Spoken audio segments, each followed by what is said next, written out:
আসসালামু আলাইকুম ওয়া রাহমাতুল্লাহি ওয়া বারাকাতুহু। সুপ্রিয় দর্শক, কোরআন নাজিলের এই মাস রমজান মাস, এই মাসটিতে বাংলাদেশ টেলিভিশনের পক্ষ থেকে আপনাদের জন্য আমরা বিশেষ একটি আয়োজন নিয়ে এসেছি, রমাদানে নারীর ভাবনা। রমাদানে নারীর ভাবনা নিয়ে আমরা সবসময় চেষ্টা করি নারীদের ভাবনাগুলোকে এখানে ফুটিয়ে তুলতে। আর এই যে ফুটিয়ে তুলবে, কারা ফুটিয়ে তুলবে? আমাদের সাথে আছেন দুজন আপা, আমাদের সাথে আছেন শিক্ষাবিদ ডক্টর নাসিমা হাসান। আসসালামু আলাইকুম। ওয়ালাইকুম আসসালাম ওয়া রাহমাতুল্লাহি ওয়া বারাকাতুহু। সুপ্রিয় দর্শক, আমাদের সাথে আরও আছেন শিক্ষাবিদ মুহসিনা মমতাজ মারিয়া। আসসালামু আলাইকুম। ওয়ালাইকুম আসসালাম ওয়া রাহমাতুল্লাহি ওয়া বারাকাতুহু। সুপ্রিয় দর্শক, আপনাদের সাথে আছে আমি নুসরাত তামান্না ফারুকী। আর আমরা শুরুতেই বলেছি কোরআন নাজিলের মাস। চলুন এমন সুন্দর একটি মুহূর্তে আমরা কোরআন পাঠ নিয়ে কথা বলি। আমরা নারীরা সাধারণত ঘর কন্যা, ঘরে রান্না বান্না, সাহরি, ইফতার এগুলো নিয়ে কথা বলি, তাই না? কিন্তু এই যে কোরআন নাজিলের মাসে আমরা নারীরা যে কোরআন পাঠ নিয়ে কথা বলতে পারি, আমাদের সন্তানদেরকে কোরআন পড়াতে পারি, সব কিছু নিয়ে কথা বলবো। আমাদের আপাদের কাছে একটু শুনি। আপা, কোরআন যে আমরা বলছি কোরআন নাজিলের মাস, কতভাবে আমরা কথাটা বলি, তাই না? কিন্তু আমরা নারীরা রমজান আসলে সবচেয়ে যে বিষয় আমরা অবহেলা করি, আমাদের নিজেদের কোরআন পাঠ। আমরা প্রচুর খাবার নিয়ে ব্যস্ত থাকি, কিন্তু কোরআন পাঠের যে গুরুত্ব আমাদের দেওয়ার কথা, রাসূল সাল্লাল্লাহু আলাইহি ওয়াসাল্লাম কিভাবে তা দেখিয়েছেন, মানে কোরআন পাঠ তিনি কিভাবে শুরু করতেন?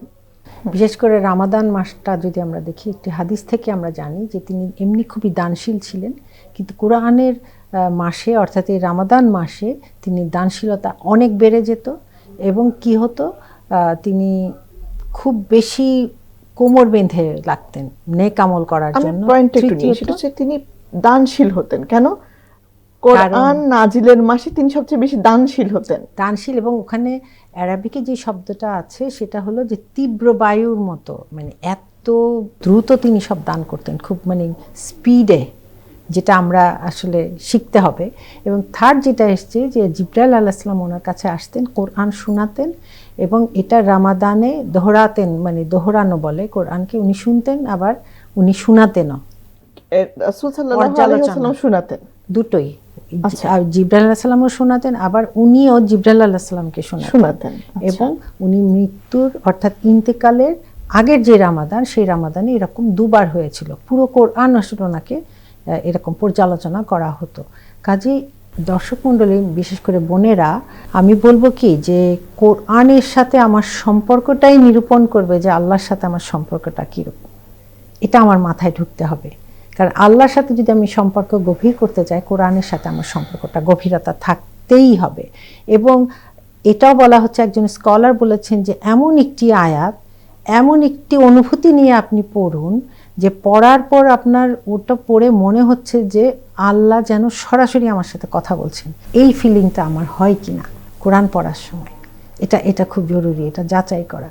এবং রাসূল সাল্লাল্লাহু আলাইহি ওয়াসাল্লাম কীভাবে পড়তেন কোরআন? উনি থেমে থেমে পড়তেন, থেমে থেমে পড়তেন, প্রতিটি শব্দ খুব পরিষ্কার উচ্চারণ করতেন, এবং থেমে এমনভাবে থামতেন, সাহাবীরা বলেছেন যে মনে হতো ওই শব্দটি উনি চিন্তা করে করে পড়ছেন। এটা একটি বিশাল ব্যাপার। আমাকে একটি শব্দ প্রশ্ন ছিল আমার। জি, আপনি বলছেন থেমে থেমে পড়তেন, আমরা তো বলি আউযু বিল্লাহি মিনাশ শাইতানির রাজিম বিসমিল্লাহির রহমানির রহিম, মানে এইভাবে একটার সাথে একটা না, উনি থেমে থেমে পড়তেন। থেমে থেমে প্রতিটা উচ্চারণ স্পষ্ট। এবং যেমন কুল হুয়াল্লাহু আহাদ, এখানে কিন্তু একটু পজ, এবং কুল থেকে হুয়া আল্লাহু আহাদ, এই শব্দগুলোর মাঝখানেও যদি পজ লাগে সেটা উনি দিতেন। এবং এটা খুবই গুরুত্বপূর্ণ। বিশেষ করে সূরা মুজাম্মিলে এসছে যে উনি কীভাবে কোরআন পড়তেন, যে তারতিল সহকারে। তারতিল মানে যে শুধু সুরেলা কণ্ঠে তা নয়, ওনার কণ্ঠ তো খুবই সুন্দর ছিল, মানে সুর করে তো আমরা পড়বই, সেখানে উচ্চারণও থাকবে আমার সুন্দর, আবার শুদ্ধভাবে পড়তে হবে। আমার তো আবার আলিফ বা তা সা এর উচ্চারণগুলোও কিন্তু আমাদের অনেক সময় আমাদের রসনাতে নাও আসতে পারে, কারণ আমরা তো অন্য ভাষার, কিন্তু আমাদের চর্চাটা চালিয়ে যেতে হবে। কাজে তাহলে কি আমি যে কোরআন, পুরো কোরআন তো আমরা এইভাবে আসলে তারতিলের সাথে পড়তে পারি না, পুরোটা পারি না, কিন্তু ছোট ছোট কিছু সূরা তো আমরা তারতিলের সাথে পড়তে পারি অবশ্যই। এবং সুরেলা করে পড়াটাও আল্লাহর রাসূলের সুন্নাহ ছিল। শুধু সেটা না, এটা নিয়ে আবার চিন্তা গবেষণা করে করে উনি কথা বলতেন। কেননা এটাও আছে যে উনি যখন কোনো একটি আয়াত পড়তেন, যেমন আলাইসাল্লাহু বিআহকামিল হাকিমিন, সূরা 3-এর লাস্ট আয়াতটি, যেখানে আল্লাহ তাআলা প্রশ্ন করেছেন আল্লাহ তাআলা কি সেরা বিচারকের শ্রেষ্ঠ বিচারক নন, তিনি আবার এটার উত্তর দিতেন বালা, অবশ্যই, হা না, বালা, নিশ্চয়ই নিশ্চয়ই। এই ধরনের উনি উত্তরগুলো তখনই দিতেন। তার মানে কি, এটা উনি খুবই গভীর অনুধাবনের সাথে পড়ছেন, এটা আমি বুঝাতে চেষ্টা করছি। আমরা কোরআনকে পড়তে চাই এভাবে, কিন্তু আমরা তো আসলে সম্ভব না পুরা কোরআন আমার ভাই বোন বা আমরা যারা আছে আমরা অনেকেই হয়তো এটা জানি না। এই যে তারতিলের সাথে পড়ার জন্য আপনার কোনো পরামর্শ আছে যে আমি ঠিক এই কয়টা সূরাকে আমরা কোরআন যেটুকু আমরা নামাজে পড়ছি যে কয়টা সূরা, এই কয়টা সূরাকে তো আমরা একটু সুরেলা করে পড়তে সুরেলা পড়া, শুধু সুরেলা নয়, কিছু শব্দের অর্থ আমার জানতে হবে, তাহলে হবে কি আমার মনটা লাগবে। এবং মুখস্থটার গুরুত্ব কিন্তু এই জন্য যে সেই মুখস্থটার সময় আমি কিছু কিওয়ার্ডসের অর্থগুলো জানলাম, তখন ওটার একটি প্রভাব আমার উপর পড়বে। আর নামাজে পড়লে তো এমন যে নামাজের ভিতরে আমার মনোযোগটা আরো গভীর হবে। এবং রাসূল সাল্লাল্লাহু আলাইহি ওয়াসাল্লাম যেভাবে অনুধাবনের কথা বলেছেন, সেটা তো বিশাল ব্যাপার। সুমিষ্ট কণ্ঠে যখন মানুষ পড়বে, তার তিলের সাথে পড়বে, তারপরে আবার অনুধাবন করবে, ওই ফিলিং হবে, যখন আযাব হবে তার মনে ভয় হবে, তাই না? তাহলে কি হবে, আমার কিন্তু সে কোরআন পড়াটা সার্থক। যেমন ছোট সূরা যে বললে, আমপাড়ায় কিন্তু প্রচুর সূরা আছে, আবার যেমন ইদা জুলজিলাতিল আরদু জিলজালাহা, এটা কিন্তু কিয়ামতের শব্দগুলো শুনে যেন আমার মনে আসে যে এটা শব্দ, এই যে ভূমিকম্প নিয়ে আমরা ভয় পাচ্ছি, হ্যাঁ, এর চেয়ে বড় ভূমিকম্পের মতো হবে তখন। এই জিনিসটা যদি আমার হৃদয়ে থাকে, তখন কিন্তু আমি জীবন্ত বুঝতে পারবো যে আল্লাহ কি বলছেন এখানে। এই যে রোজার শুরুতে আমরা অনেকগুলো ভূমিকম্প চোখের সামনে আমরা দেখলাম। আপার কাছে এই বিষয়ে একটু পরে একটু ফিরছে, আমরা আরো শুনবো ইনশাআল্লাহ। একটু আপার কাছে আসি। আপা, এই যে আপা থেমে থেমে পড়ার কথা বলছেন, আমার কিন্তু খুব লোভ হচ্ছে যে আমরা সব নারীরা যদি ঠিক আসলে এইভাবে করে পড়তে পারতাম, শুদ্ধভাবে পড়া হতো একটি গুরুত্বপূর্ণ বিষয়, তাই না? শুধু তার থেকে যখন আমরা পড়তে চাইবো তখনই শুদ্ধতা চলে আসবে। আমরা শুদ্ধটা কিভাবে করবো? আমাদের এখনকার যে সময়টাতে আমরা বসবাস করছি, অনেক রকমের সুযোগ আছে, আমাদের অনেক রকমের সুযোগ আছে। এখন আমাদের থেকে বয়সে অনেক বড় বৃদ্ধ মানুষও ঘরে বসে বসে পুরো কোরআন অর্থসহ পড়া শিখছেন, আরেকজনকে দিয়ে নিজের শুদ্ধভাবে কোরআন পড়া হচ্ছে কিনা সেটা যাচাই করছেন বসে বসে, কোরআনের অর্থ জানছেন, কোরআনের তাফসির ক্লাসগুলোতে বসছেন। সুতরাং আমার কাছে মনে হয় সচেতন মুসলিম নারী হিসেবে আমরা খুব সম্ভবত এইটা বলে আল্লাহর কাছ থেকে মুক্তি পাবো না যে আমার পক্ষে সম্ভব হয়নি, বা আমি পড়তে পারিনি, বা আমি জানতে পারিনি। হ্যাঁ, এটা একটা বিষয়। কিন্তু আসলে আমি যদি আমার নিজের একদম 5 ওয়াক্ত নামাজের ব্যাপারে আমরা যেরকম সচেতনতার সাথে পড়ছি, বা আমার অন্যান্য কাজকর্মগুলো যেরকম একদম প্রাত্যহিক জীবনে মিলিয়ে ফেলেছি, এইভাবে যদি কোরআন চর্চাটাকে আমি আমার আবেগ দিয়ে, পরিশুদ্ধতা দিয়ে, অভ্যেস দিয়ে নিজেকে যদি একেবারে দৈনন্দিন জীবনে কোরআনের সাথে ওইভাবে ওতপ্রোতভাবে সম্পর্ক গড়ে তুলতে পারি একবার, তখন হয়তো ইনশাআল্লাহ আল্লাহ সাহায্য করবেন। আর আল্লাহ সাহায্য আমরা চাইবো যে আল্লাহ আমার যেন একটা দিনও কোরআন ছাড়া না যায়, আমার যেন কোরআন চর্চাটা এমনই একটা অভ্যেসে পরিণত হয়ে যায় যে আমি অবলীলায় কোরআনের জন্য সময় সামহাও বের করে নিচ্ছি। তখন আমার মনে হয় আল্লাহ আমাদেরকে সাহায্য করবেন। উচ্চারণ আমার জন্য তখন সম্ভব। এখন যারা বয়োজ্যেষ্ঠ নারীরা আছেন, ওনারা যদি এখন শুদ্ধভাবে পড়তে চান, মনে করুন তার পক্ষে সম্ভব হয়নি ছোটবেলায় শুদ্ধ পড়ার, এখন তিনি একটু যাচ্ছেন, তিনি শুদ্ধভাবে পড়তেন, তার কি প্রচেষ্টা, মানে কিভাবে করতে পারেন তিনি চাইলে? ওই যেটা বললাম, আমার কাছে আমি নিজে ব্যক্তিগতভাবেও যদি বলি, আমি এখনো এমন কমপক্ষে 8-10টা সোর্স জানি যারা এই চেষ্টাগুলো করছেন, একেবারে সুন্দর হাফেজা দিয়ে অনলাইন কোর্সেস চালাচ্ছেন, সেখানে মায়েরা বোনেরা বসছেন, প্রশিক্ষণ নিচ্ছেন, ছোট ছোট বাচ্চারা ফজরের পরে বসে বসে হিফজ করছে ঘরে বসে। যিনি শিখছেন তার কি একটু দায়িত্ব হয়ে গেছে পাশে আরেকজনকে শেখানো? অবশ্যই, এটা তো আছেই, এটা তো আছেই, একটা দায়িত্ব তো আমাদের আছেই যে কোরআন চর্চাটাকে সবার জন্য এবং প্রত্যেকটা পরিবারের জন্য সহজ করার জন্য, এবং এইটাকে আমাদের একদম এভরিডে রুটিনের মধ্যে একটা সহজাত স্বভাব করার জন্য আমরা সবাইকে উৎসাহিত করা, তো এটা তো আমাদের দায়িত্ব। রমজান মাস কোরআনের মাস, আমি সেই আবদার নিয়েই আল্লাহর কাছে চাইবো যে আল্লাহ আপনি জানেন আমার জন্য রমজানে এটা যেমন ঠিক আপনি চান আমি অনেক বেশি করে ইবাদত করি, আবার আমার ঘরোয়া কাজও একটু বেড়ে যায়, এর মধ্যে আপনি আমাকে সময়ের বরকত দেন, এর মধ্যেই আমি পড়ি। এই ক্ষেত্রে একটা জিনিস আমি খুব বলতে চাই, সেটা হচ্ছে আল্লাহ রাসূল খুব দোয়া করতেন যে হে আল্লাহ আপনি আমার উম্মাহকে সকালের বারাকা দিয়েন, খুব চাইতেন আল্লাহ রাসূল, এটা খুব বলে এভাবে দোয়া করতেন। তো এটা তো একটা ইঙ্গিত আমাদের জন্য, তাই না? এটা একটা, কিন্তু যে আমরা যে ছোটবেলায় খেলতাম যে ট্রেজার বক্সের চাবিটা কার কাছে থাকে, এটা কিন্তু একটা এরকম একটা চাবির মতো, যে আল্লাহ রাসূল যেহেতু আমার সকালকে বারাকা পূর্ণ করার জন্য চেয়েছেন, তার মানে ওই সকালের বরকতটাতে তো আমার ধরতে হবে, আমার ঢুকতে হবে। তো ওইটা আরেক একটা ইঙ্গিত আমাদের জন্য, বিশাল বড় একটা ফর্মুলা। আরেকটা আছে যেটা সূরা বনী ইসরাঈল আল্লাহ রাব্বুল আলামিন বলেছেন যে তোমরা সকালে কোরআন তেলাওয়াত করো, সকালের কোরআন তেলাওয়াতে উপস্থিত থাকা হয়। মানে আল্লাহ ভাববাচ্চে বোঝাচ্ছেন, আমি শুনি সেটা। তো এই যে ইঙ্গিতগুলো, সেই ইঙ্গিতগুলো কি প্রমাণ করছে যে আমরা, বিশেষ করে আমরা মেয়েরা যারা সারাদিন প্রচণ্ড ব্যস্ত থাকি, আমরা ইচ্ছা করলেই সকালটা ডেডিকেট করতে পারি। ফজরের আগে, ফজরের পরে, তাহাজ্জুদের সময়, কিয়ামুল লাইলের আগে পিছিয়ে একটু সময় বের করে নিয়ে কোরআনের চর্চাটাকে এমনভাবে করলাম এবং আল্লাহর কাছে খাস করে চাইলাম যে এটা যেন আমার এমনভাবে আমার রুটিনের ভেতরে ঢুকে যায়, আমি যেন আর কোনোদিন কোরআন থেকে দূরে না সরি। ইনশাআল্লাহ, ইনশাআল্লাহ। আসলে আমরা নারীরা দিনটা শুরু যদি এই কোরআন পাঠ দিয়ে করতে পারতাম, আমি বারবার মনে হয় যে রমজান মাসে সবচেয়ে বেশি সহজ আমার সকালবেলা কোরআন দিয়ে শুরু করার। অ্যাটলিস্ট সাহারিতে যদি আমি শুরুতে যাচ্ছি, তখন আমি যদি কয়েকটা আয়াত যদি পড়ে শুরুতে পারি। আমার আরেকটি বিষয় মনে হয়, আমি দর্শকদের উদ্দেশ্যে একটু বলতে চাই, সেটা হচ্ছে আমরা যারা হয়তো বড় কোরআনটা পড়তে পারছি না, একদম বাকারা পড়তে পারছি না, সূরা ইমরান পড়তে পারছি না, কিন্তু কোরআনের শেষ পর্যায়ে ছোট ছোট অনেকগুলো সূরা আছে। প্রতিদিন আয়াতের জন্য কি একটি একটি করে সূরা পড়া যায় না? ছোট্ট সূরা আমি প্রতিদিন পড়লাম, কিন্তু আমি পড়লাম, তাও তো কোরআন পড়া হলো। ইনশাআল্লাহ। একটু আপনার কাছে আসি। আপা, রাসূল সাল্লাল্লাহু আলাইহি ওয়াসাল্লামের কথা বলছিলেন, তিনি কোরআন পাঠ কেউ করেছে, আমরা নারীরা যেন সেটা আয়ত্ত করি। উনি তো রমজান মাসে, আপনি বলছেন যে উনি জিবরাইল আলাইহিস সালামকে শোনাতেন, উনি আবার রাসূল সাল্লাল্লাহু আলাইহি ওয়াসাল্লামকে শোনাতেন। সারা বছর কি চলতো এরকম? না, রমাদানেই হতো বেশি। এবং আবার রাসূল সাল্লাল্লাহু আলাইহি ওয়াসাল্লাম কিন্তু কোন সাহাবীকে আবার অনুরোধ করতেন যে আমাকে একটু কোরআন পড়ে শোনাও। যেমন আব্দুল্লাহ ইবনে মাসউদকে বলেছেন যে পড়ে শোনাও। তখন উনি বললেন, ইয়া রাসূলুল্লাহ, আমি আপনাকে পড়ে শোনাবো, এটা তো আপনার উপরেই নাজিল হয়েছে। তখন উনি বললেন যে না, তুমি পড়ে শোনাও। তখন সূরা নিসার কিছু আয়াত উনি পড়ছিলেন এবং পড়তে পড়তে যখন ওই অংশে আসলেন যে এমন একটি দিন আসবে যখন সবাইকে জড়ো করা হবে এবং তার উপরে তোমাকে সাক্ষী ডাকা হবে, এইরকম অর্থটি, মানে তার উপরে তোমাকে, মানে রাসূলুল্লাহ সাল্লাল্লাহু আলাইহি সাল্লামকে। তখন উনি দেখলেন যে এই আয়াতটা যখন আসলো, তিনি দেখলেন যে রাসূলুল্লাহ কাঁদতে কাঁদতে ওনার সমস্ত কিছু ভিজে গেছে, ওনার দাড়ি সহ, দাড়ি মোবারক সহ।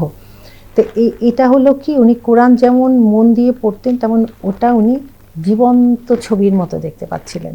ওনার দায়িত্ব পালন করে গেছেন, কিন্তু তারপরে ওনার কাছে কি ধরনের অনুভূতি হচ্ছিল যে ওনাকে আবার সেখানে সাক্ষীর মতো ডাকা হবে, এটা যে কত বড় দায়িত্বের ব্যাপার, এটা চিন্তা করে উনি অশ্রু বিসর্জন দিচ্ছিলেন।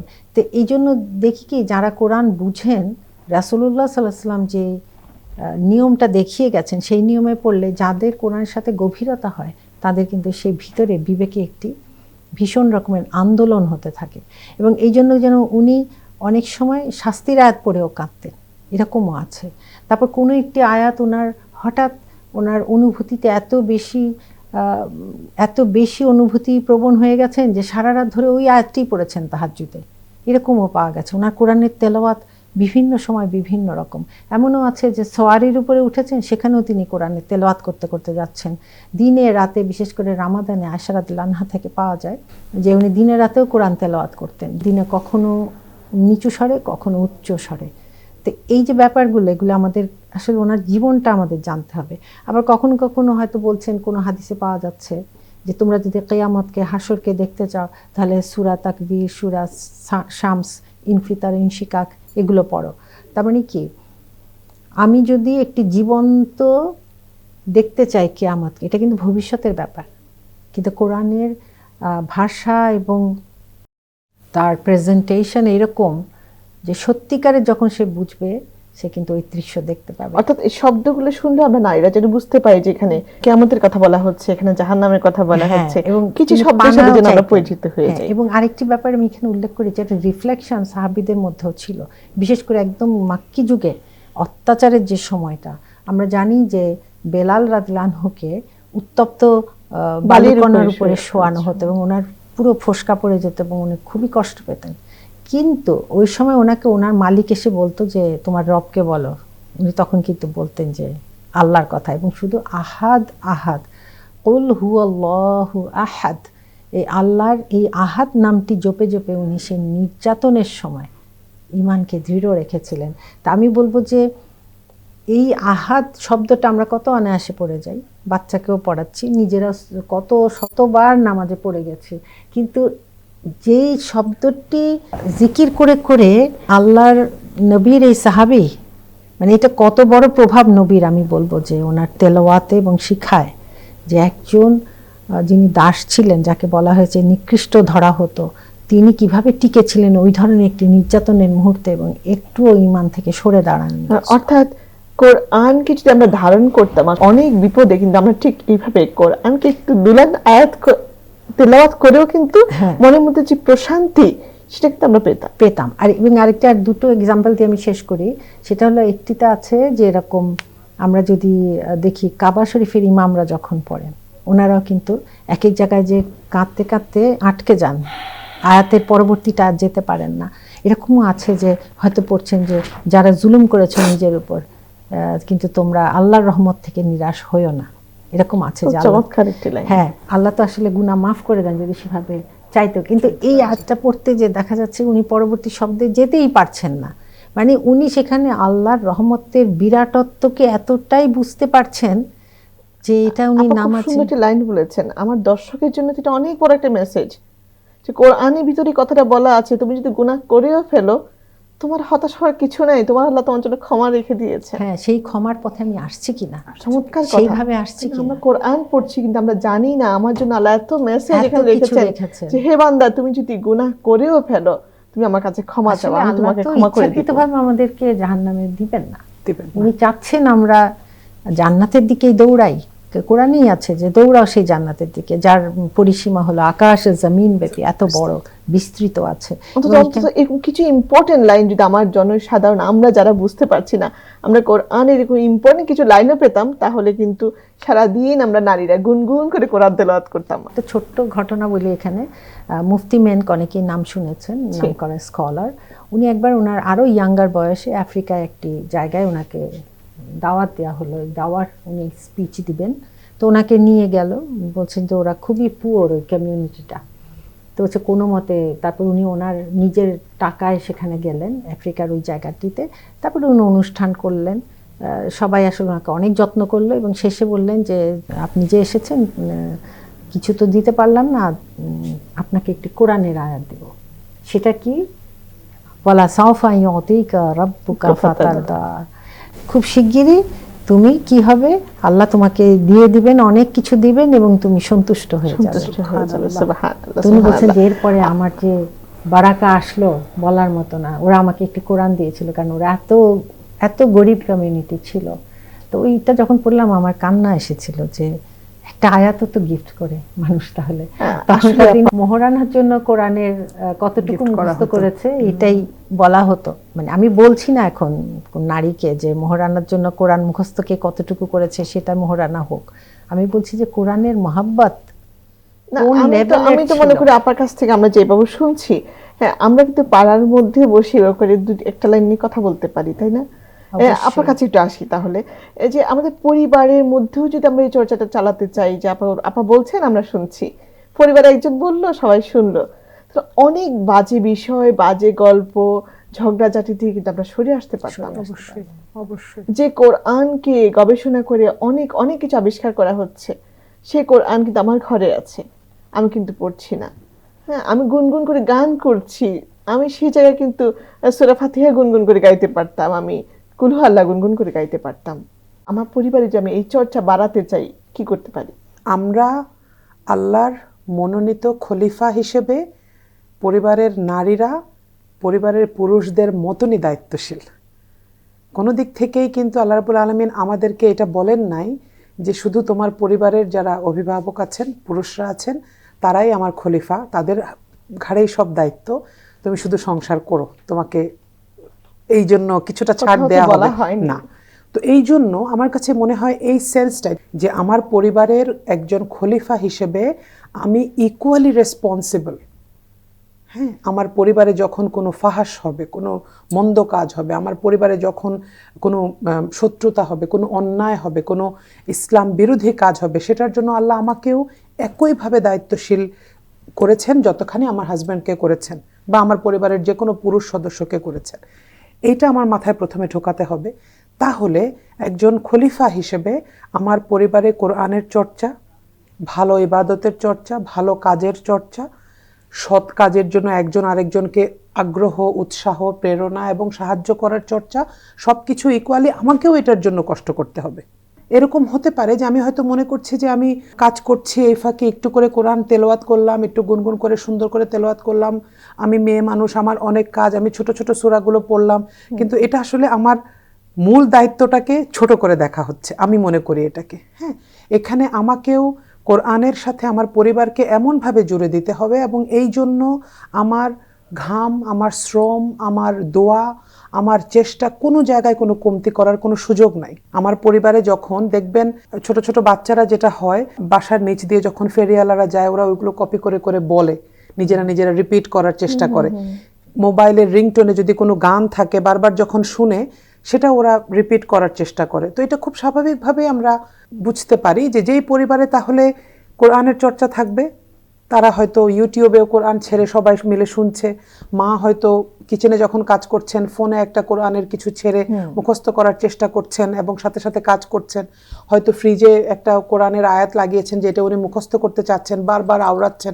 সেই পরিবারে অটোমেটিক্যালি বাচ্চারাই অভ্যাসগুলো দিয়ে ফ্রিজের সামনে তার লাইনটা লাগিয়ে রাখলো যেটা সে মুখস্থ করতে চাচ্ছে, মানে কেউ যদি মুখস্থ করতে চায় তার জন্য এটা একটা মেসেজ, এটা একটা মেসেজ হতে পারে। কারণ আমাদের তো মেয়েদের জন্য আসলে এটা একটু কঠিন না, যে আমরা টেবিলে বসবো, পড়বো, এবং অনেক সময় এই বাহানায় দিন, বছর, মাস চলে যায়, আমি বসতে পারছি না, আমি বসছি না। আমি যদি কোনো সূরার অর্থ জানতে চাই সেটাও তো আমি ঝুলিয়ে দিতে পারি। একদম, এটা আমি এজন্য বলেছি, আমি ছোটবেলায় দেখতাম যে আমার মা যখন মুখস্থ করতে চাইতেন তখন আমার বাবা লিখে দিতেন ছোট ছোট কাগজে, পোস্টারে। তখন তো আর এত সুন্দর ফ্রিজের ম্যাগনেটও ছিল না, এসব ছিল না। আমি দেখতাম যে গাম বানিয়ে গামে করে কিচেনে লাগিয়ে দিয়েছেন, এই মাস এই আয়াতটা আমার মাকে দেখতাম পড়তেন সারা মাস ধরে, এবং ওইভাবে আমাদের ভাই বোনদেরও অনেকগুলো কোরআনের আয়াত মুখস্থ হয়েছে। তার মানে আমি কোরআনকে একটা মেইন স্ট্রিম অভ্যাস হিসেবে, একটা পারিবারিক ফিতরাত হিসেবে আমি যদি নিজে কষ্ট করে চর্চা করে এটাকে স্টাবলিশ করি,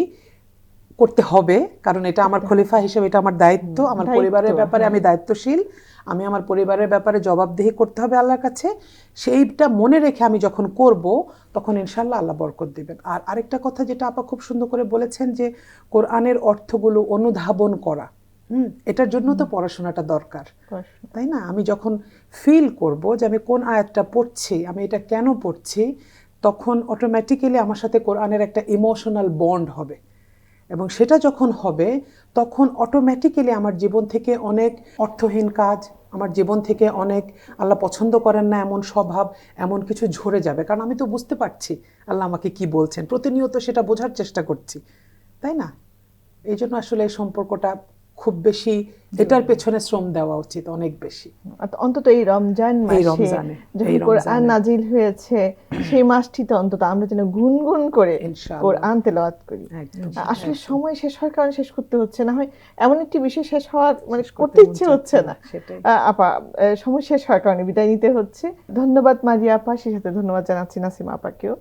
সুপ্রিয় দর্শক, আজকের পর আমার খুব ইচ্ছা, আসুন আমরা নারীরা প্রতিদিন গুনগুন করে রান্না করতে করতে আমরা গান না, আমরা কোরআন তেলাওয়াত করি।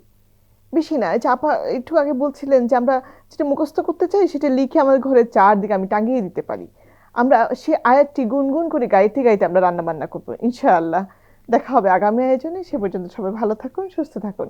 আসসালামু আলাইকুম।